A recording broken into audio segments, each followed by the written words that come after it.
Good day, YouTube. Here it is, Kubuntu versus Linux Mint. Now, these are both the latest releases. So, without further ado, let's get into this one here. Now, starting off, Kubuntu is actually a point release, so it comes out every 6 months, a newer version, and it is based off Ubuntu, as the versioning might tell you there. So, 2021, October. So that's what the 21.10 stands for.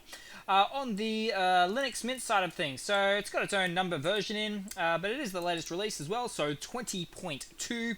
Now, one thing to mention about this release is actually it's based off an older version of Ubuntu. So it's still based off Ubuntu, and I really don't want to get bogged down in any of the details. I rarely don't when I'm doing this stuff here, but let's just pull up the sources list and see what we're working with there. Very cool. Okay, so this basically means it's running on the long-term service release of Ubuntu, which is otherwise known as Ubuntu 20.04, whereas Kubuntu just as late as can be. Long story short. Now, moving on. This isn't actually a direct comparison. Certainly a bit of a oranges to apples comparison here, because one is running off the KDE Plasma desktop environment here. Very, very high-end, very beautiful desktop environment there. Whereas we've got the in-house built Cinnamon desktop environment, which is actually the default desktop environment for Cinnamon. So for Linux, aka Linux Cinnamon there.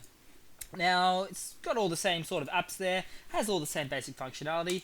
I like I guess you could say the smoothness or the simplification of Cinnamon, maybe in comparison, although they are pretty similar in nature, you'd have to say. Like, they are very Windows 10-esque, if you will, just the way that they hold up those apps there.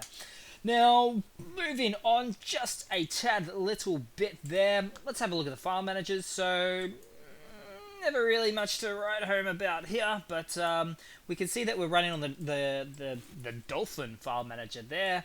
You can click right, open terminal, just the way I like it. On this side of things, for Linux Mint, we're actually running on the Nemo file manager there. They do basically the same thing. As long as you can right-click and open terminal, hey, I'm a happy lad. Happy as Larry, as they say down under. Now, let's move across to the RAM and the CPU usage, see what's going on there. CPU is always fine. Why do I even bring it up? All idling off. But in terms of the RAM on boot up, so nothing is actually loaded in the background of either operating system here, just to be as fair as possible. But we have about 773 megabytes of RAM on boot up for Kubuntu, whereas on the right-hand side of things, for Linux Mint Cinnamon Edition, we have 650 megabytes of RAM. So, something just to keep in mind, depending on if it's an old laptop, a new desktop PC, maybe even you're running this on a Mac laptop or a Mac computer. Unlikely. I had a buddy that did that 10 years ago. He bought a Mac laptop, brand new, one of those Pro ones at the time. It was expensive. First thing he does, he installs Linux on it. It's actually 15 years now that I think about it, 10 to 15 years ago, just before I started on the in the Linux world. But hey, what can you do? Anyway, that's just pretty much it, guys. Thanks for watching. Please leave a comment, subscribe, just keeping these things short and sweet for now, and I hope to see all of you guys there in the next one. Cheers.